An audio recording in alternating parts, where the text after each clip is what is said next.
Welcome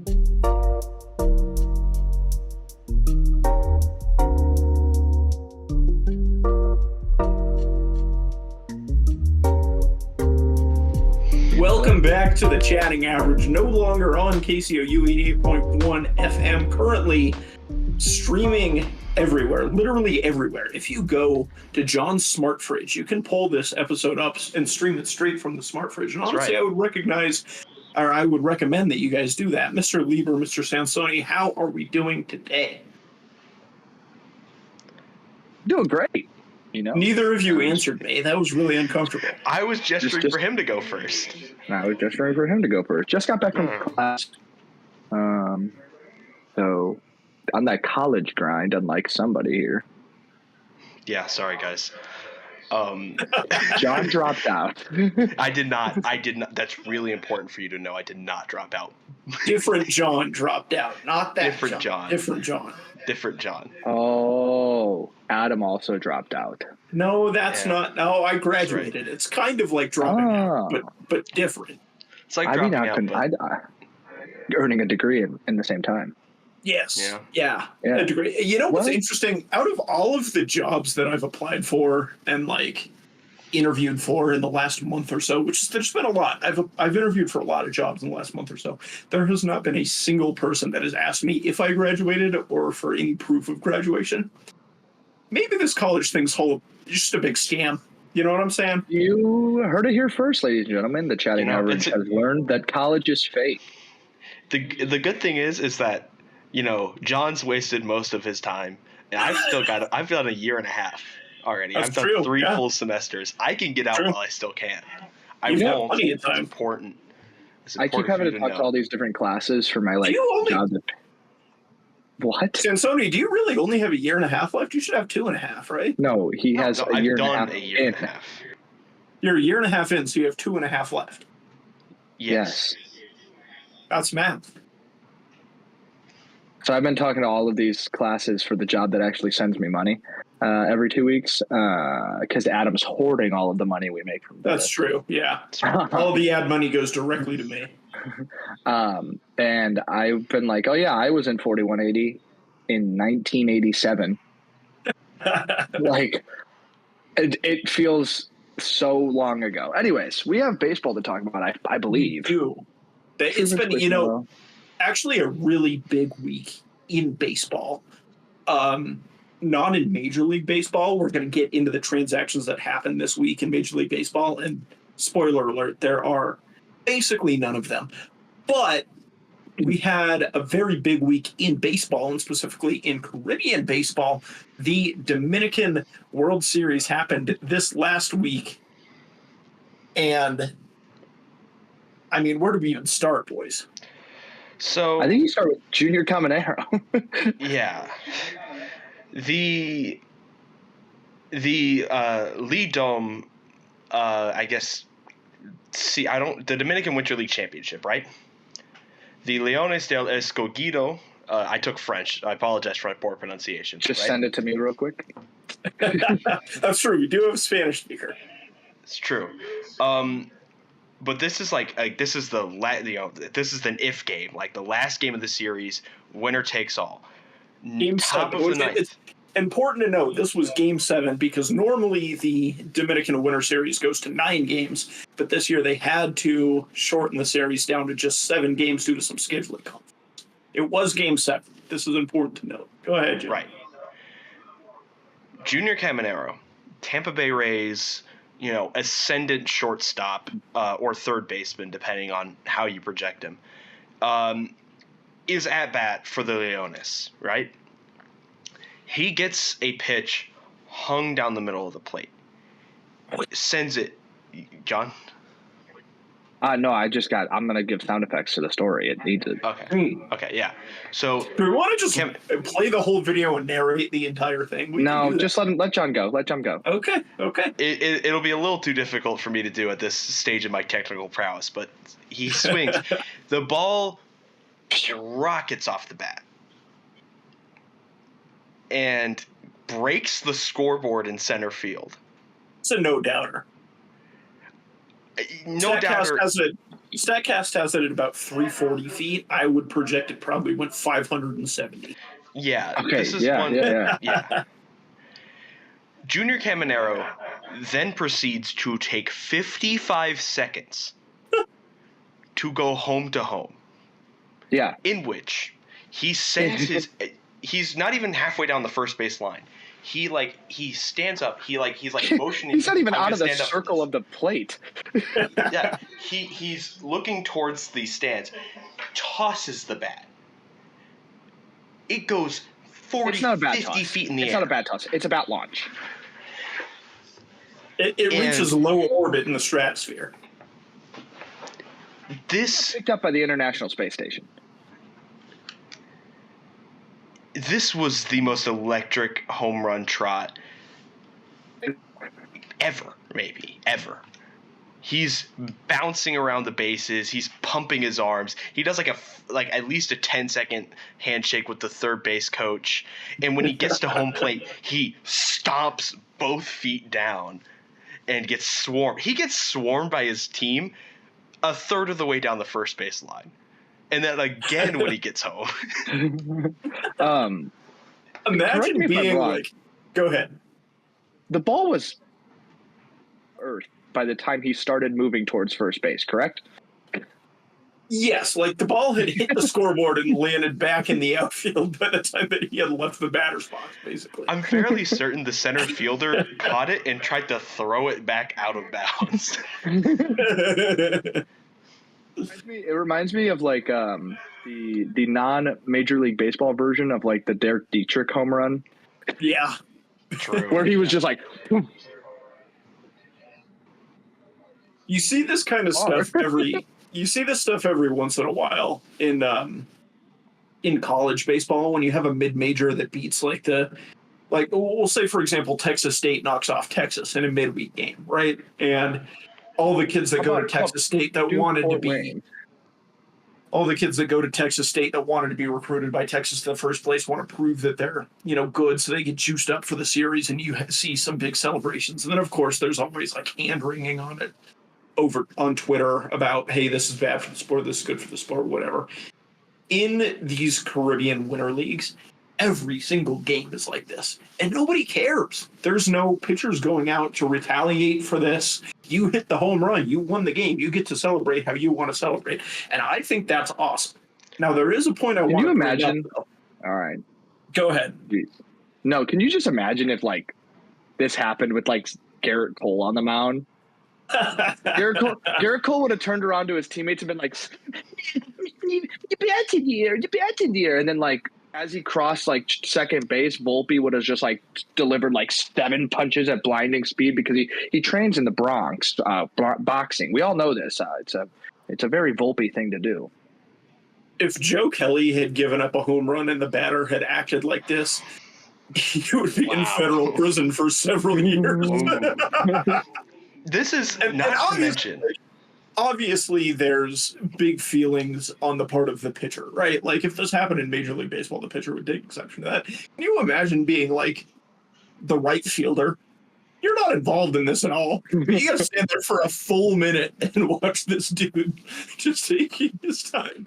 What do you do with that full minute? Like, are you, like, looking at the crowd? Or are you just looking at your hands? Like, you pull out your cell phone, pick a dandelion. a candy crushing. Yeah, you start checking the fielding chart because, by the way, this is the top of the 9th. This was not a walk-off. That's true. They had an inning to play after this. 6 more out. The stadium erupts. I think there was 1 out in the inning. Yep. They still had to get 2 outs. And it's a 55-second home run trot. The umps are just standing there like... It's the coolest thing I've ever seen on a baseball diamond. Most mound visits don't take this long, dude. Like, what are we doing here? Oh. I don't know. If I'm the right fielder, I'm pulling out my phone. I'm looking at. Oh, 100%. I'm pulling up FanDuel. Sorry, put them in the win. Just like, well, shoot, I guess. You while playing baseball? Yeah, you're the shortstop talking to the second baseman. Like, man, lovely weather we're having today, huh? Yeah, right. Plus, do you ever have your phone on you while playing baseball? I've done it a couple times in like adult leagues, but I've never done it in like games that actually matter. You know what I mean? Oh, that was always funny. Like an 18 plus. It's like an 18+ league. Our 37-year-old left-hander is getting a mound visit. I'm like, I don't have time for this. It's like, nah. It was so funny in one tournament when I was playing. I was in one of the corner outfields, and we had a mound visit. So we all walked to center field, and we were all like, scrolling through. I think it was whatever. I don't even know what it was at the point. Probably scrolling through Twitter or Instagram or something. And we were all oh shoot, we gotta get back to our spot. were you a left fielder or a right fielder? Both. He was a catcher mostly. I was also a catcher. All right. I'm not gonna say anything. Let's move on to the. Oh. You're gonna take that? You're gonna let him say that to you? What's he mean by that? I know your amateur baseball career as a catcher. I cannot see you in the outfield. I'm sorry. Yeah, valid. Totally fair. To be perfectly honest, since I never saw either of you play, for me it's hard to imagine you actively playing. Like, trying to place Adam at second base in my mind is very difficult because it's like I feel like it makes like it was also very difficult for a lot of my coaches, to be fair. I'm just sitting here like in my head, like he's not like, put him at the same place Tommy LaStella played, put him at the same place Tommy LaStella played, and it's just not like it doesn't really connect. All right. Do we want to switch this over to Major League Baseball? Me and Tommy LaStella have very much in common. Thank you for asking. Let's move into the last week of moves. It's been a little bit over a week since the last time we recorded a show, so you would think that we have a ton of transactions to get to, but you think incorrectly. Hello, dog. My dog has joined us. Show the dog on the camera. She's currently on the ground, so no. Okay. We will start on January the 20th. We got two moves. The first one, much more important, the Toronto Blue Jays making a splash. They signed Anthony Santander. And then, of course, the second move of the day, Miguel Rojas officially files for a jersey number change to number 72. What do we want to start? Huge. The jersey number change. Why? 72. All right, now let's go to Anthony. I don't like that. Rookie Sasaki took 11. Rookie Suzuki. That's the issue. And the thing is when Miguel Rojas debuted, his MLB debut was with the Dodgers, and he wore number 72. So I can only imagine what this is he's wearing just a number, and he's like, oh, I'll pick the one that at least I've worn before. And the moment spring training ends and they cut some guys, he's going to a lower number. Guaranteed. Oh, certainly. Almost certainly. Probably. So, Anthony Santander. The Santander contract is 5 years, $92.5 million. A lot of Skrilla. I mean, that's as far as I'm concerned, that's a good contract. I think Anthony Santander is one of the best bats that was left on the market. I think he was one of the best bats, frankly, going into the year on the market. I'm surprised that he lasted this long in free agency. Mm-hmm. He's somebody that whether you DH him or whether you stick him at a corner outfield spot, I think he has a spot on any team in the league. The Blue Jays are putting together a sneaky good offseason. The way I'm looking at it, this is his first all-star season of his career. Not his highest WAR. Last year he had 0.1 more WAR. This year's 2.9. Last year was 3 flat. But still in this year, 814 OPS, a 134 OPS plus, which, to be fair, is in Baltimore, right? He's playing with a further back left field wall. Played only for 1 year. Right, but in that 1 year, won a Silver Slugger, an All-Star position. He was 14th in MVP voting. What? 14th in MVP voting. I'm sorry, Truman's distracted me. I'm covering John with my hand right now. 14th in MVP voting. While playing only right field, DH, and actually a stint at first base. So you might see him just a little bit there, maybe spelling Vlad Jr. But I really like this move. I don't know why he took so long. I'm going to spare the audience my thoughts on the Orioles front office again, but Mike, we're watching you, Mike. We're watching you. Hey, Mike. Can you guys hear my dog? Yeah, right. For a second, she wants me to go play with her, but I'm not going to do that because we still have another 45 minutes to record. Yeah, we got more to go. Yeah. I like the Santander deal. I think it's weird that he signed in Toronto, but like you said, Adam, it's a very fair deal for the team. I think he deserved more, but I don't mind it. The thing about it is maybe the reason that the money's not quite what you would expect is that Santander is in his 30s now, right? He's already on the other side of that aging curve. Yes, he had one of his best seasons last year, but how long do you realistically expect for him to keep that up? If you're giving him a 3-4 year deal or whatever it ends up being, you don't expect him to play at this caliber that entire time. Moving forward, January 21st, nothing. January 22nd, the Guardians of Cleveland signed reliever Paul Sewell. It's time for Paul Sewell to pitch. It's Paul Sewell time. It's time for Paul Sewell to pitch, which isn't actually that much of a good thing anymore. Last year, he had one of his worst years in recent memory since the shortened 2020 season. 0.2 WAR, 4.31 ERA, over 39 2/3 innings, to the tune of a 98 ERA plus, which is a stark drop off from last year where he put up a 132. 9.8 strikeouts per 9, a much higher strikeout to walk ratio this year.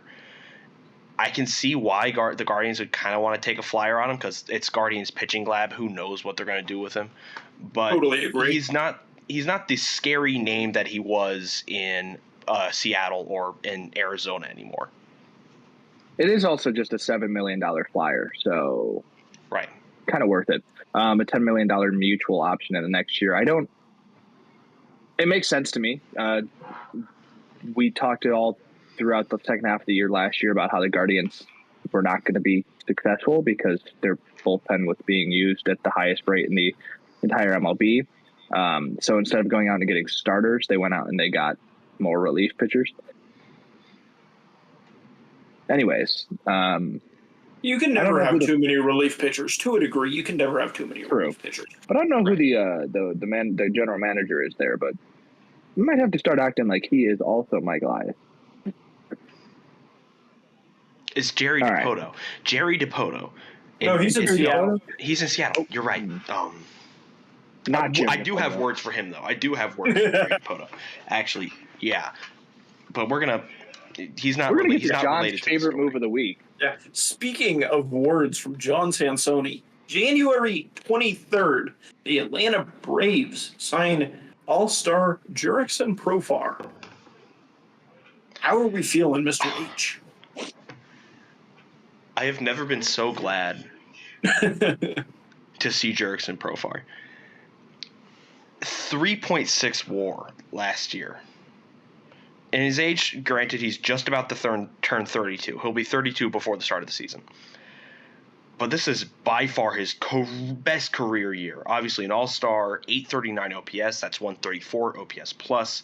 Played mostly left field. He had one or two games at first base for some reason, but he wasn't a utility man back when he, was the kind of failed top prospect from Texas, moved around from second to third to short to the outfield. We're kind of wherever they needed him, but he's really settled in left field. The thing is you question his ability to thrive outside of San Diego. In 2022, a 3-WAR year in San Diego. No one signed him until really late in the offseason. Rockies take him on a flyer. As you might know, Adam, he wasn't very good. I remember. Negative 1.7 WAR. I believe he was actually I think that was last in the league for that given year. Right. I believe he was the least valuable player in baseball in 2023. Padres take a flyer on him, puts up 0.4 WAR in his games there, 776 OPS plus. 776 OPS, 115 OPS plus. He fixed something, and then really got going this year. He slots in likely at that left field spot for the Braves. They'll have Kelnick in right, Harris in center. Then when Acuna comes back, I can imagine Kelnick being probably that fourth outfielder. You're not paying. Like, what's the contract for Profar? I was actually going to bring that up. It's 3 years, $42 million. So like right. 14 a year, or 14 average a year, 12 this year, 15 the next two. But I feel like Adam. I'm not going to propose this to John because it's his team, and I don't want like a somewhat biased answer. But like, he's had one good year. Yeah. And 1.5. My thing is, it's right. And my thing is, it's not like he is 2 years into the league. Like he's shown in the league that he's not very good except for in one city. Yeah. And my thing is $42 million in 3 years worth it for a guy who may not be on your team in 7 months? Yeah, I could see this signing aging very poorly. But at the same time, you understand why the Braves take the flyer, right? For sure. You understand that the Braves are looking at a guy that was an all-star last year, had the best year of his career, has the pedigree of a former top prospect, and finally he's finally unlocked something that shows you that, yes, he's the guy that you always thought he was going to be. I understand taking a waiver on a player like that, but a 3-year deal seems, I'll call it ambitious. It seems ambitious. Right. I mean, you're basically betting on the fact that he is going to be at least part of what he was last year. Oh, yeah. Which, obviously, for the duration of the contract. Not just next year, for the duration. Right. But that's like what you're doing when you sign contracts. But it's like most of the time you're not signing a big contract like that to somebody who's had one good year out of 9. Yeah. Right. But if he even gets half of his production from last year, Kelnick had 0.4. Mm-hmm. You know, if you're getting a 1.5 WAR year out of 32-year-old Jerickson Profar, you're happy with that. You're very happy with this. Yeah. The other thing is maybe not happy, but you're satisfied. Right. I think the makeup of the two teams also helps. Is like he doesn't have to be a 3-WAR guy on the Braves. You're not gonna like get him on the Braves and be like, man, if he's not a 3-WAR guy, we're not gonna be in the playoffs. Like, no, he's a complementary piece. You know what I mean? Yeah, his role matters for sure. To me, it's like, okay, it's Jazz Chisholm going to the Yankees. It's like nobody cares, but if he provides something good, they'll be happy. I mean, they traded John Birdie for him. Who cares? Yeah. Very, very fair points all around. We move forward. January 24th, the Nationals signed Shinosuke Ogasawara. Sure. And that's a 2-year, $3.5 million deal. Anything? Which is pretty cheap, all things considered, for a player that has professional experience overseas. A lot of times you see these Japanese guys come over and they garner a much bigger contract. I think we've seen 3 in the last 2 years that have gotten over $100 million. So, you know, a minor signing like this, I expect him to be somebody that they slot probably into the bullpen. Maybe don't use him as a super high leverage guy. But again, you can never really use, you know, we'll see. Right. Yeah, I saw some people kind of erroneously compare him to the signing of Shota Imanaga because they're both around the same size, like a little undersized lefty. But that's really where their comparisons end. He's 27. Ogasawara is 27 years old, over 951 in third innings with the Chunichi Dragons, 3.62 ERA, 18.9% strikeout rate, 7.7% walks rate. You know, he's decent at run prevention, but it's, you know, kind of a lower strikeout rate, and you're also going to translate that over to the MLB. Right. You know, you understand it's a gamble, right? That's kind of why the Nats are taking him. I could see him really You know, they might go with a 6-man rotation. Honestly, they might put him and just have the 6. You might not see Michael Soroka. Michael Soroka is someone they acquired in the offseason. I expect him to stay in the bullpen because he was a decently effective reliever when they made him a full-time reliever. I expect him to stay there. So I think he'll want to carve out a position at the back half of the rotation in spring training. Otherwise, he might spend some time in Rochester and then work in as a long reliever or a spot starter.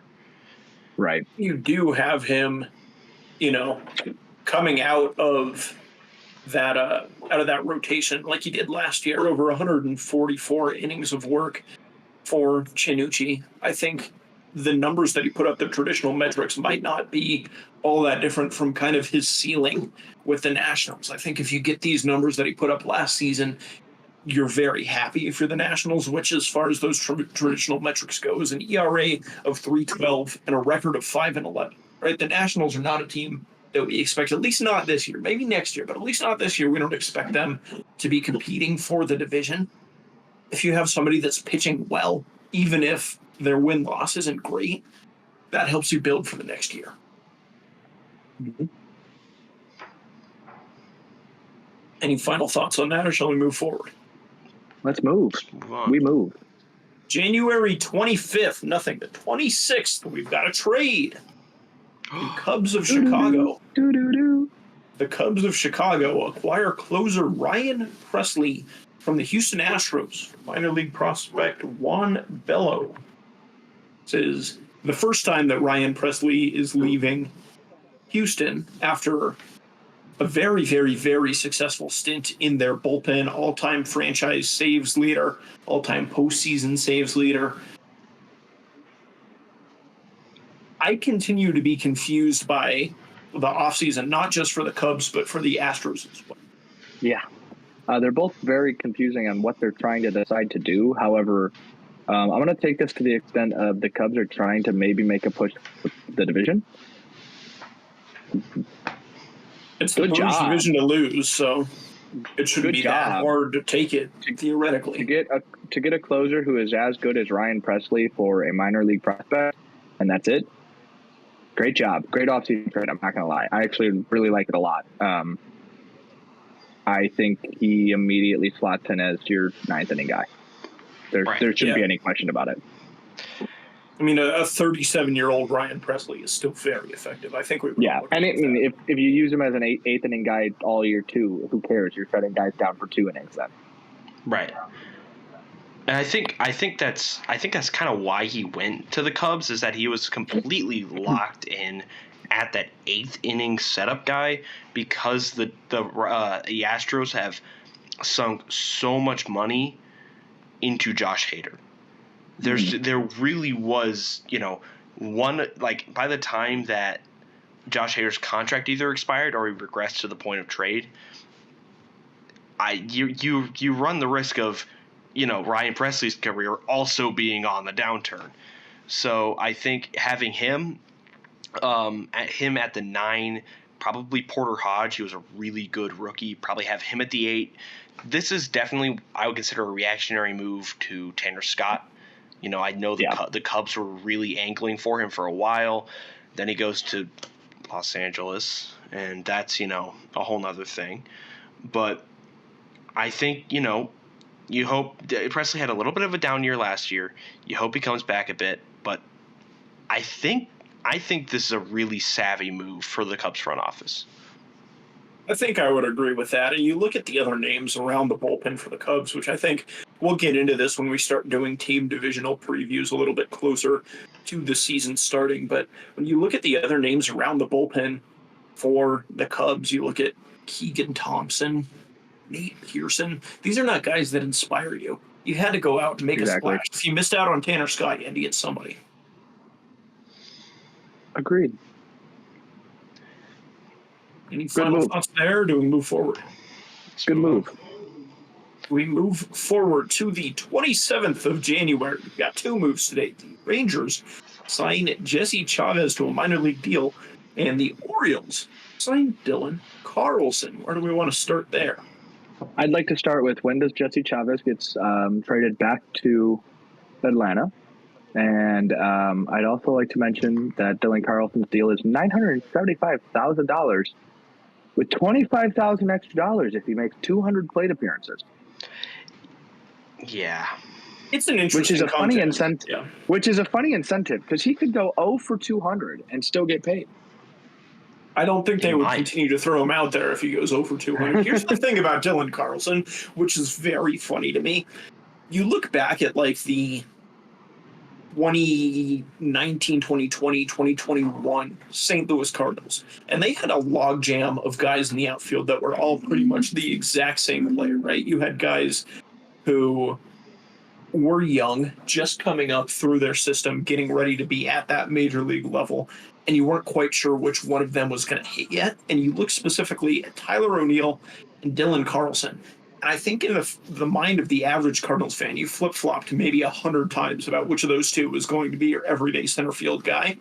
Mm-hmm. And then as it ends up, neither of them are your everyday center field guy for the Cardinals. The Cardinals move on for both of them. And then both of them go to Baltimore. You got to be so mad if you're a Cardinals fan about this. You're like, all right, we got rid of Tyler O'Neill. You know, we're all in on Dylan Carlson. It's finally Dylan Carlson time. You know, and it's like, all right, well, Dylan Carlson's bad now, apparently. We're all in on Victor Scott or Michael Ciani, or whoever is out there. I mean, you know, you traded away Tommy Edman as well. They can't get a break in center field. And now you look at it, Dylan Carlson was okay, but really not that great in Tampa Bay. He takes a prove-it flyer in Baltimore to back up Tyler O'Neill. And Tyler O'Neill really the only winner here. I don't think anyone's winning here. Jesse Chavez, though. Real quick on the Orioles. Because it's not just those two that the Cardinals have passed on. You also have like bona fide outfield guys like Randy Arozarena, who was once a Cardinal. And you had Adolis Garcia as well, former Cardinal outfielder that was traded away and finally really hit at a different location. I think Tyler O'Neill is a very good fit with Baltimore. I think Dylan Carlson is a very good fourth outfielder for Baltimore as well. I think both of them could be very solid there. And meanwhile, you have the Cardinals who are sitting with Victor Scott in center field and Lars Nootbaar and Jordan Walker on either side of him. You got to be so upset if you're a Cardinals fan. I think Cardinal fans are very upset about a multitude of things. And I think their outfield is probably where it started. Masterful gambit, sir. Masterful gambit. You know, I don't know. According to their mayor in the Lambert International Airport, they're the best sports fans in the world. So I'm sure they'll bounce back just fine. Citation needed. Citation needed. ChatGPT answer. Brother, use Google. Hey, ChatGPT, who is the number one sports fan in St. Louis? Oh, it's the St. Louis sports fans. They're the number one sports fans. Jesse Chavez, what were you saying, H? He, on John's point about how long till he gets traded, he won't get traded. He will get DFA'd, and then he'll get claimed by the Braves. He'll be really good in AAA. They'll call him up. He'll pitch to the tune of a 3 ERA when, like, Dylan Lee blows out his arm or something. And all of a sudden, he's an intrinsic part of the bullpen again. And he's 40 or 41. I thought he was going to retire. I thought he was going to retire. Like, everyone, like, he did this whole, like, press tour. Not even a press tour, but, like, the start of the season, it really sounded like he was going to retire. Mid-season, really sounded like he was going to retire. You know, he was used a little more sparingly last year. Go home, Jesse. Go home. Either come to Atlanta or retire. One of the two. One of the two. Because there's some magic in that hat, like Frosty the Snowman. Nice. There's some magic in that hat. Killer more. I'm sorry. Let's move on. So when they placed it on his head, he began to pitch like a major league pitcher. Jesse, the relief pitcher, sucked everywhere else. All right, let's move He on. was only good in ATL. We're gonna get DMCA strike this year. All right, ladies and gentlemen, we're going to move on to the very next thing in our show, which is about the thing that we're going to talk about next, and that is the top 10 10 at some positions that have released since the last time we talked about the top 10 at other positions. Starting with right field. We still don't have all the positions out, which makes sense, or makes so much sense, because MLB Network is deciding to release one new position every 17 days, but only if they feel like it. Right. So what position? This intern is terrible. I think we're doing center field, right field, and shortstop, which will leave us for the next show, hopefully, left field, first base, and DH. However, I like it. I would be willing to bet we'll get to the next show, and I will read off the left fielders. All right, the right fielders, we're going to start out there because Judge is number one. He was last year's number one center fielder. Thank you, Cody Bellinger. Kyle Tucker, everybody knows he's a Cub, number 2. Juan Soto stays at number 3. Fernando Tatis Jr. jumps up a spot to 4. Seiya Suzuki jumps up a spot to 5. Corbin Carroll jumps back 2 to 6. Ronald Acuna Jr. slides all the way from 1 to 7. Kerry Carpenter Jr. enters the top 10. Matt Wallner enters the top 10 at 9. And Teoscar Hernandez slides back 2 spots to numero 8. What is Matt Wallner doing here? Why is Matt Wallner? There's a polar bear in Arlington, Texas. Why is Matt Wallner? Hold on. I gotta look at his stats now. I'm sorry. Why is Matt Wallner is such a great question? And here's the thing, it's not like right field is a particularly weak position. I think you could argue that the 3 best bats in baseball all play right field, and Aaron Judge, Kyle Tucker, Juan Soto. Those are 3 guys that are going to be vying for the MVP award this year. Correct. And Matt Wallner doing at 9. What are we doing here? He has a 2.2 WAR last year. He had a 2.2 WAR the year before. He did not notice. He had the same value to his team in 2024 as he did in 2023. If he was that good, why did he come back up onto the list? But the Tigers. Oh wait, the Minnesota Twins. Dude, we're talking about. Be nice about Kerry Bonds. Be nice to Kerry Bonds. I like Kerry Bonds.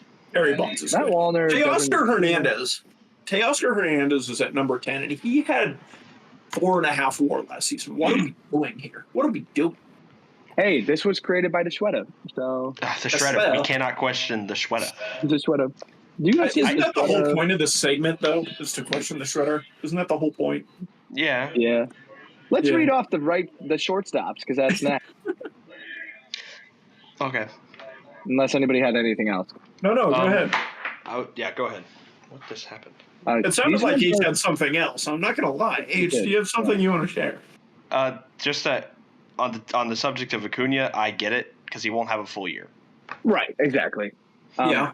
Funnily enough, Mookie Betts not listed as a right fielder. He's a shortstop again? Really? Ladies and gentlemen, the shortstop position. Number 1, Gunnar Henderson, up from 6th in the third base rankings last year. Number 2, I don't know why he was ever listed as a third baseman. He was never neither Jorge Mateo. Corey Seager back a spot at 2. Frankie Lindor back a spot at 3. Bobby Witt Jr. jumps from 9 to 4. Mookie Betts slides in at 5 after being the number 1 second baseman last year. Dansby Swanson slides back 2 to 6. Carlos Correa stays put at 7. Ellie De La Cruz enters the top 10 at 8. Willie Adames, everybody's favorite San Francisco Giant, is 9, back a spot from 8 the year before. And ladies and gentlemen, Trey Turner rounds us out at 10, back from 5. Wait, bro, why is Bobby Witt at 4? Because all he did was Bobby Witt, who finished second in MVP voting last year. Yeah. Corey Seager is above him? Yeah. Mm-hmm. You guys know Kyle Seager will be voted on in the Hall of Fame ballot next year. So here's a point that I'm going to make, or an argument that I'm going to at least try to make. I think, honestly, that shortstop is the strongest position in Major League Baseball right now. There are more good shortstops than any other position. This entire top 10 are bona fide all-stars. Like, these are certified guys. They are all guys that you could build a team around, other than Willie Adames, obviously.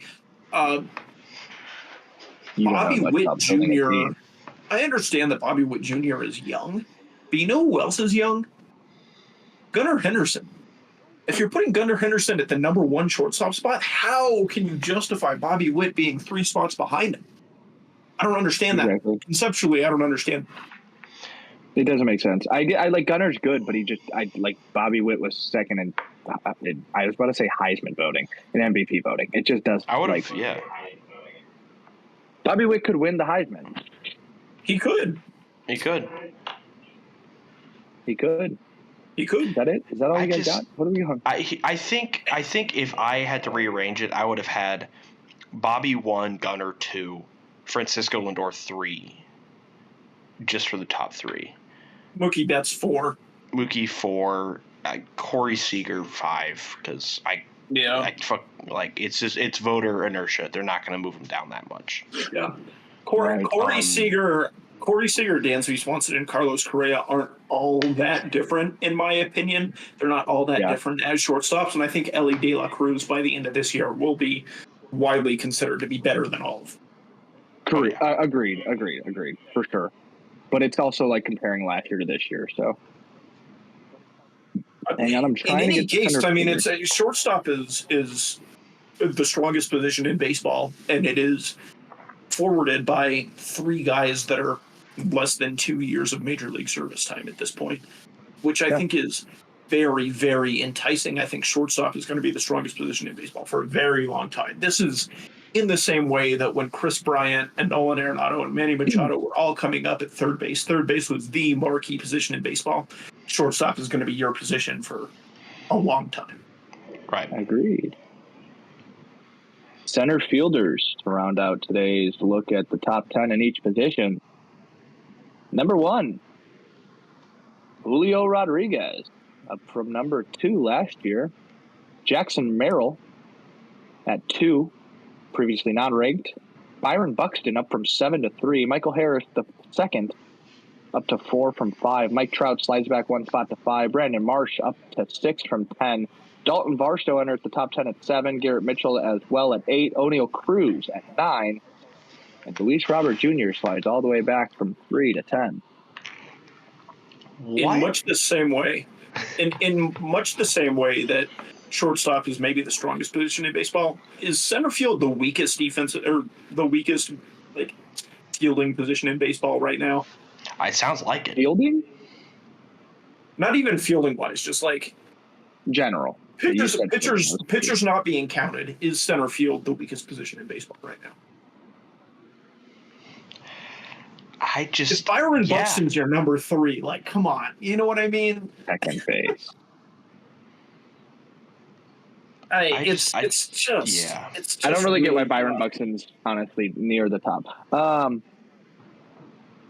Michael Harris is a young guy. Dalton Varsho's a young guy. Garrett Mitchell and O'Neal Cruz are both young guys.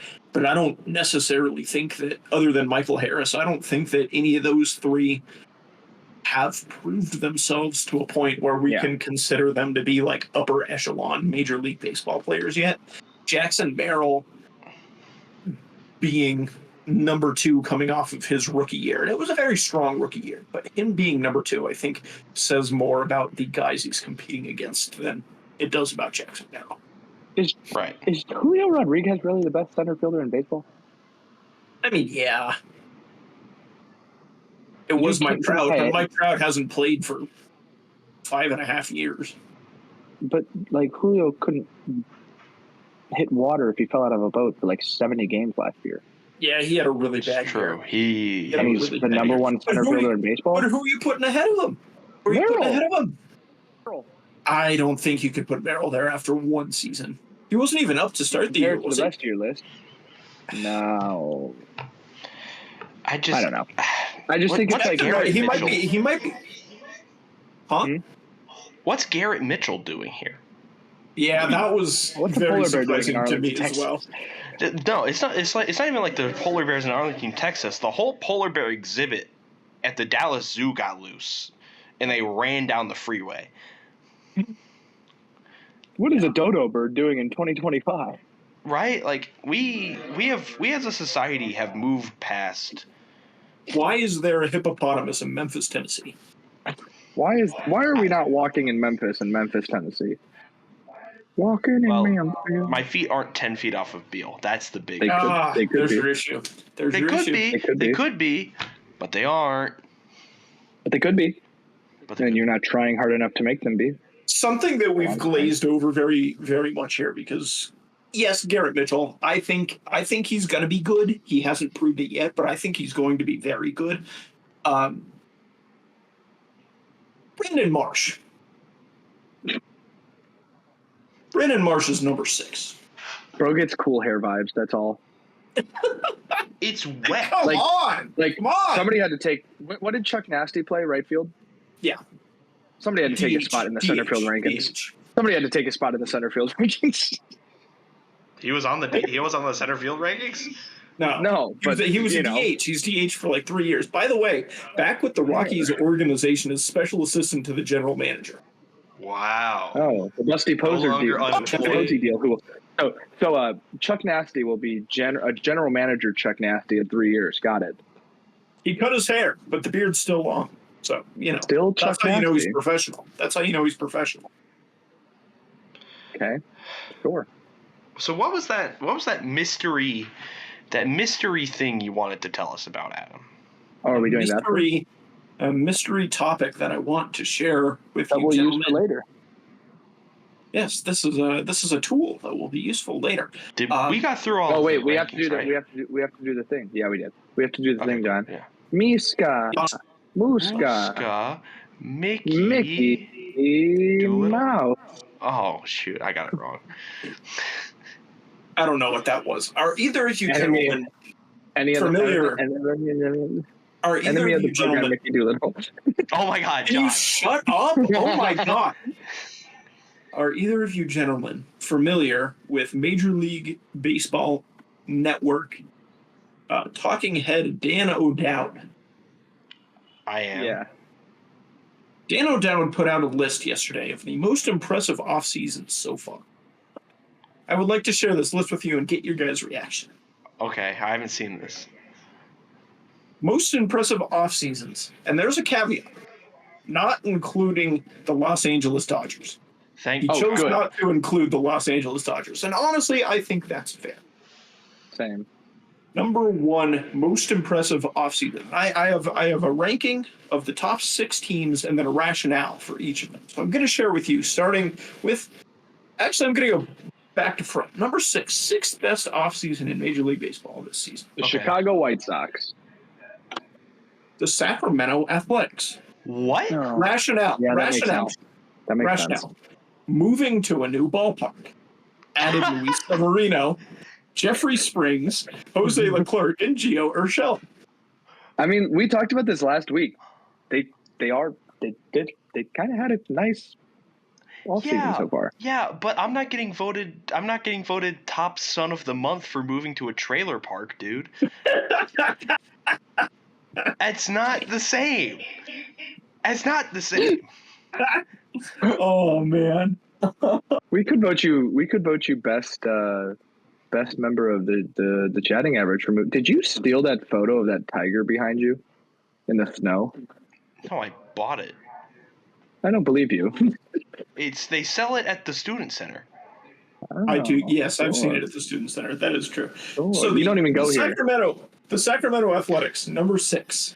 Okay. Number Can we call 5. them the Athletics? No. Number 5, the Texas Rangers. Here's the rationale.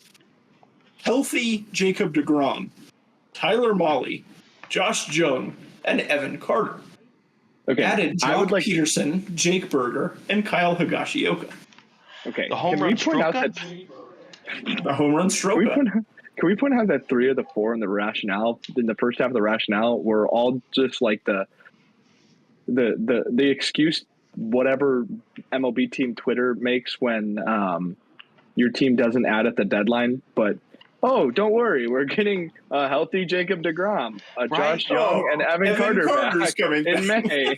Right, it's like a trade. It's just like a trade.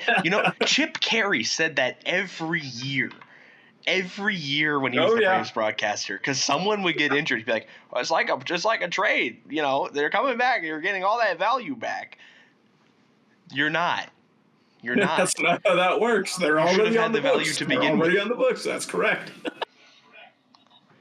Okay. So the Texas Rangers. We're not feeling the Rangers at 5. Maybe number 4 would be. Number 4, the Arizona Diamondbacks. Here's the rationale for the Arizona Diamondbacks. The Arizona Diamondbacks added Corbin Burns to a deep rotation, but lost Christian Walker and Jock Peterson. That's their only addition is Corbin Burns. Correct. Okay. And he used as the rationale for putting them at number 4, he included 2 players that they no longer have. Yes. Who wrote this? Dan O'Dowd, former Major League Baseball general manager. Okay, yeah. Don't meet your heroes. Former Colorado Rockies general manager. Makes so much sense. Yeah. Was he there for Arenado? 3. His most famous move was trading Dexter Fowler away. Number 3, the Chicago Baseball Cubs. White Sox. Added Kyle Tucker as, and I'm quoting here, aircraft carrier. Reportedly acquiring Ryan Presley. No, I get that. Don't worry. I'll explain it. Please. He plays outfield. Oh, is that it? They are also acquiring Ryan Presley. Okay, what does that have to do with an aircraft carrier? Aircraft carrier? Explain the aircraft carrier, John. Let me do some research. Let me vamp for a second. But what I'm thinking. You don't even know. Hang on. Nope. Let me think. This has been a banger segment, by the way. A banger segment. Okay, so what I'm thinking. Okay, so I've got this. Right. Okay, so what do you think of when you think of Kyle Tucker? Number 30. Okay, I think of a man who is good at baseball, and I think of the Houston Astros. I'll be honest. I think of Yordan Alvarez. Okay, well, anyway. you know what you think of when you think of aircraft carrier and Kyle Tucker? No. You guys know who Kyle Tucker? What former president Kyle Tucker looks like? You already said Abraham Lincoln, kind of. Abraham Lincoln, right? So hear me out here. You're going to need to Photoshop this together and put it on the Chatting Irish Twitter account. I will. The 5th ever Nimitz-class carrier named the USS Abraham Lincoln is a nuclear-powered aircraft carrier that is going to obliterate the rest of the NL Central. Who's 2? Why did it have to be an aircraft carrier, though? Like, it could be a battleship. He's an aircraft carrier. Because the USS Abraham Lincoln, the USS Abraham Lincoln is an aircraft carrier. Why did you pick Abraham Lincoln? Looks like Abraham Lincoln. You've sunk my battleship. Moving forward to the number 2 best offseason, not including the Los Angeles Dodgers. Good. The Boston Red Sox added Garrett Crochet, Walker Buehler, and Aroldis Chapman. I like that. That makes sense. One of these things is not like the other. I would agree. Things is not like the other. And the number 1 team, non-Los Angeles Dodgers edition, that had the best offseason, most impressive offseason, probably the Cincinnati Reds. What?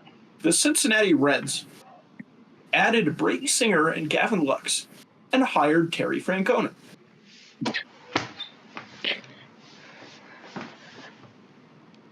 Really? Yeah. Really? Yeah. Really? Yeah. Tito? That's the one. Tito. Yeah. Tito. Not to mention, we had a whole thing about Gavin Lux. Remember? We talked about Gavin Lux at length. That is true. He is What not. does he do there? What does he do here? What does he do? Where are they going to put him? The bench. Yeah. There's nowhere for him to go. Brady Singer's a good get. I'll agree to that. Brady Singer's a good get. But, like, this is a fun list. Can you guys go look at the general chat just to compare? No wonder I just read something ping. We're gonna have just to compare Kyle Tucker and young Abraham Lincoln. I don't see it. I'll be honest, I don't see it. However, I do have a great idea for a year-end chatty award called the Kyle Tucker Aircraft Carrier Award. Are we gonna do off-season chatties? We should. Send Adam your favorite meme if you want us to do that. Please. By the way, have you ever received a meme from that? Never once. Okay, so our lawyer. Hey, if you're listening to this, you guys suck. Here, take a look, y'all. Shout out Stephen A. Smith. Here's Kyle Tucker. Looks just like him. Here's that picture of Abraham Lincoln he's talking about. I don't see it. I don't see it. I don't see it. However, Kyle Tucker is an aircraft carrier, and I think that's important for us to know. Okay. Yeah, you know what? Should the chatting ever just tweet at him and ask him why he named him an aircraft carrier? He might have explained it in the clip. I'm sure he did explain it in the clip. This was just a graphic. I didn't watch the clip. It was just a graphic tweeted by MLB Network, which doesn't preclude us from making jokes about it on not only on Twitter, but also here on this very format. So I'm glad that we've taken this segment. Shall we move forward? Yeah. Yes, it's time for the grid, the immaculate grid. It's 3x3 grid. It's got 9 intersections.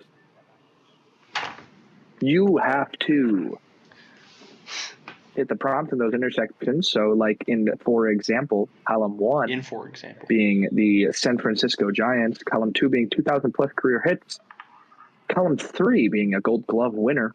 Row 1 is the Cleveland baseball team. Row 2 is the Seattle Mariners, and row 3 is the Washington Nationals. So, for example, somebody who would work as a Giant and a Seattle Mariner would be Tommy LaStella. Mike Morse.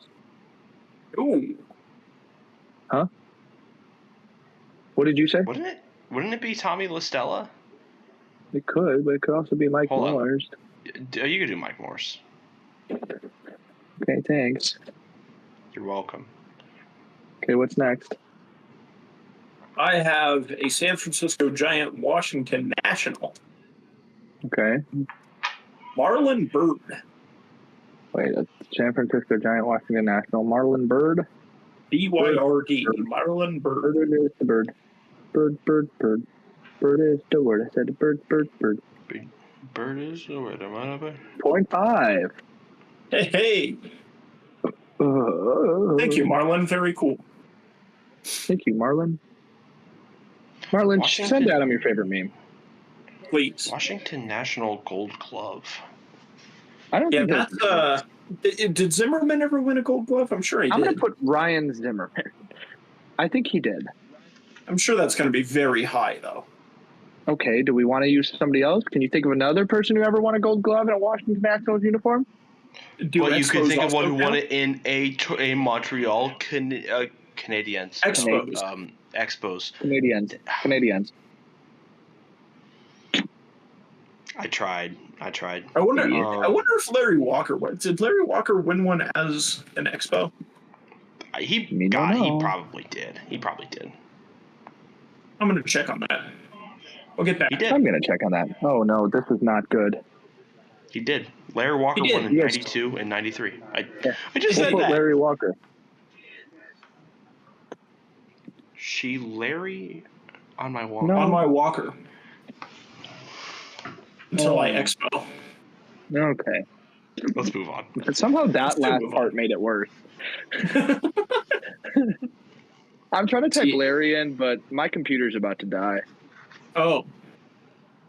Well, I'm gonna grab a charger after I get Larry Walker in, but it's not happening. It's not happening. Might just have to put it on my phone because my computer's not loading. It All actually right, just deleted. We can move to the phone. We can move to the phone for the grid. That is fine by me. Okay. You guys are going to get to see my legs. I always love seeing John's legs. It's one of my favorite things to do. Mm-hmm. You know, for Gold Glove for Cleveland. Whoa. I'm not caught up. Just kidding. Go ahead. You go for Cleveland because I've got Seattle. For Cleveland, we could do enemy of the program, Miles Straw. Miles Straw. You could also do Grady Sizemore. Grady Sizemore. I do like Grady Sizemore. I do too. White Sox manager. Kind of sad they did not hire him. Who'd they hire again? What's his name?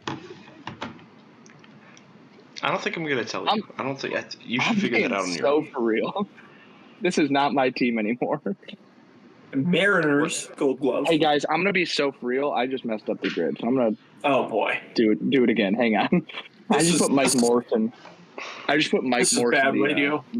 National. This isn't radio. They can see us. The thing is, and if you can't see us, go watch us on YouTube or Spotify. I upload the same. I upload the same MP4. So. Okay. What do we have so far? I have Marlon Byrd and Mitch Morse. Larry Walker for Nationals Gold Glove. Okay, and Mr. Sansoni, Grady Sizemore. Grady Sizemore for Guards Gold Glove. Seattle Mariners Gold Glove. Yeah. And we could go with Dylan Moore here. We're not going to, but we could. Okay. Cool. Jay Buhner.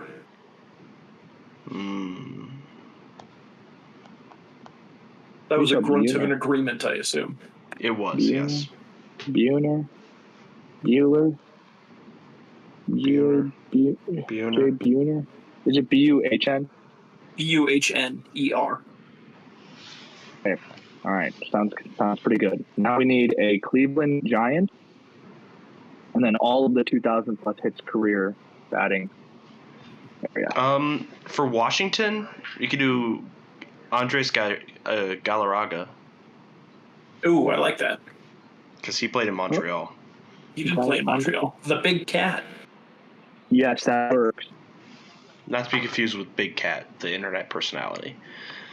Or Big Cat, our friend David. It's true. San Francisco Giant, Cleveland Guardian.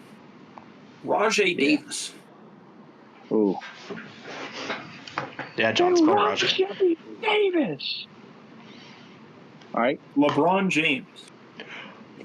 Boom, boom, boom, boom. Boom, boom, boom, boom. Hit the Rolling Stone with the Rolling. The Rolling. Hit a getaway car jag from Follion. Hey. What are we still missing? 2,000 plus hits for half the guys, half the league. Guys, what about Ichiro Suzuki? All right. Who do we need the 2,000 hits for? The two teams that we have left. Cleveland and Seattle. All right. Seattle. Robinson Cano. Okay. For Seattle. I like that. Yeah. I like that. Noted Brave. 5%. Not bad. Now Cleveland. Jim Cleveland. That's so obvious. Okay. Julio fine. Franco. Julio Franco. Julio Braves Franco. legend. 2%. Our score of 26. Wow. Good work, team. Good work. So, let's look here. No number one answers. Pretty good. That's what we're going for. The hardest spot on the grid today was Giant National. We did pretty easy on that. I think so. Great job, everybody. What else do we have to talk about? Yay. Anything? Anybody need 5 seconds? 5 minutes? That's all I got. Y'all got anything? 3 seconds of 30 seconds? I keep forgetting to fill up my Brita pitcher. Okay, valid. It's not really like a rant. It's more so just I was sitting here like my water bottle's almost empty. Also, this water bottle leaks, which I found out today when I was like having to write on a paper, and all of a sudden, just a big wet spot right in the middle. That stinks. So I'm having a lot of fun with water today, with or without. Also, glad to hear that. I saw Jack McGrath today. Hey, good time. Noted friend of the program. Friend of the program, Jack McGrath. Jack, if you're listening, send me your favorite meme. Yeah, send Adam your favorite meme. Yeah, you don't have my contact information, Jack. So send it to Adam. I'll forward it to John. It'll be okay. Thank you. Hey, least I can do. Any final thoughts, or should we get out of here? Oh, Adam, you should want to know this, but they've got the weird plastic cup back at the student center for drinks. Hey, with like the circle hole in the middle. Interesting. So for those who don't know, the student center normally has these like kind of taller cups, and they switched at some point to these kind of short, wider, clear plastic cups, and the lids have this like they're also clear plastic, and it's like this like flap in the center that you have to poke the straw through. Yeah, it's really annoying. They're poorly designed cups. The good thing is Panda Express gives you their own proprietary cup. Shout out Panda. Shout out Pendon. Big orange chicken guy. I got Jimmy John's today. I have a blister like right here from chopping ice. Very annoying. Chopping ice. Well, thank you for listening to the Chatting Average and the Junior Caminero episode. If you'd like to follow us on Twitter, it's Chatting AVG, the Chatting AVG. If you're listening to us on Spotify, go listen to us on YouTube. And if you're listening to us on YouTube, go listen to us on Apple Podcasts. And for some reason, if you're one of those weird people listening to us on Amazon Podcasts, go download a real app. Anyways, on all of those, rate us, download, share, comment, subscribe, send Adam your favorite meme.